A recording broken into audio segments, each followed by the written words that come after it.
La pauvreté, c'est une notion très complexe. Donc, c'est une notion qu'on l'utilise beaucoup et du coup, on peut sociologiquement la définir de plusieurs façons. Tout dépend de l'approche qu'on va avoir. Si nous sommes dans une approche plus statistique, on va avoir une approche monétaire en termes de conditions de vie matérielle et sociale, la pauvreté subjective aussi, mais on peut être aussi dans une approche plus ce qu'on appelle qualitative, c'est-à-dire on va aller voir les gens, comment ils vivent, etc. Pour mes travaux personnellement, je suis dans ce qu'on appelle une approche multidimensionnelle de la pauvreté. Donc la pauvreté qui n'est pas abordée uniquement d'un point de vue monétaire. Donc ça peut être la question du logement, la question du quartier, le rapport à l'école, à la santé, et puis au manque quotidien, à la question du pouvoir d'achat, la question d'avoir peu. Donc tout ça rendre en compte peut être pris en compte lorsqu'on va parler de pauvreté. Il y a la pauvreté, mais on a aussi les personnes qui vivent dans ce qu'on appelle une grande pauvreté, avec des conditions matérielles et sociales où elles ont plus de 7 indicateurs de pauvreté. Et ce qui est important à voir, c'est qu'elles existent. Elles ne sont pas, c'est pas un nombre si peu important.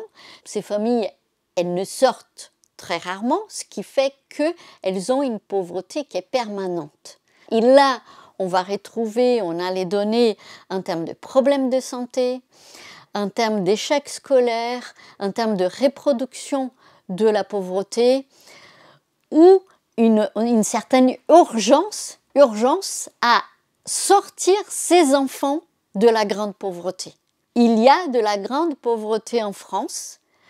Toutes ces familles que je peux rencontrer, je n'ai pas beaucoup cherché, des familles en grande pauvreté, elles étaient dans une situation de cumul de pauvreté et dans une pauvreté dans la durée.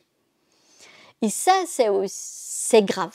Cette durée où des enfants, ils ont vécu que ça.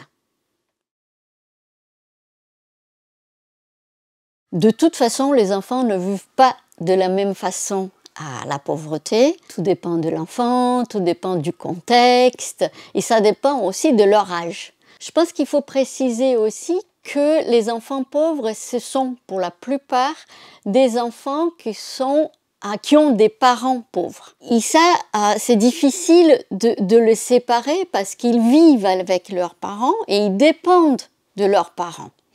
Mais ce qu'il faut faire attention, c'est que la pauvreté des enfants n'est pas la même de celle des parents, et ça pour plusieurs raisons. Une première raison qui fait que cette pauvreté est différente, c'est liée à leur statut d'enfant. Ils sont en train de se construire et certaines choses vont manquer dans cette construction parce qu'ils n'ont pas tout ce qu'il faut pour bien se construire. Il est important aussi de différencier les besoins des enfants des besoins des parents. Quand on est enfant pour se construire, on a besoin des apports spécifiques, particuliers. Et là, on peut même parler de l'alimentation, du sommeil, de pouvoir travailler à la maison, faire ses devoirs, de pouvoir avoir accès à la culture, à des divertissements. Tout ça forge l'individu, le construit. Et si ces enfants n'ont pas ça, leur avenir, d'une certaine façon, est touché. Et l'important, c'est bien évidemment, les travaux statistiques sont très importants et ça nous permet d'avoir une idée plus large de la pauvreté. Mais les travaux qualitatifs, en termes d'entretien, aller voir leur vécu, ça permet d'apporter autre chose. Et malheureusement, on en a très peu en France parce que là, on voit le vécu, comment ils vivent au quotidien.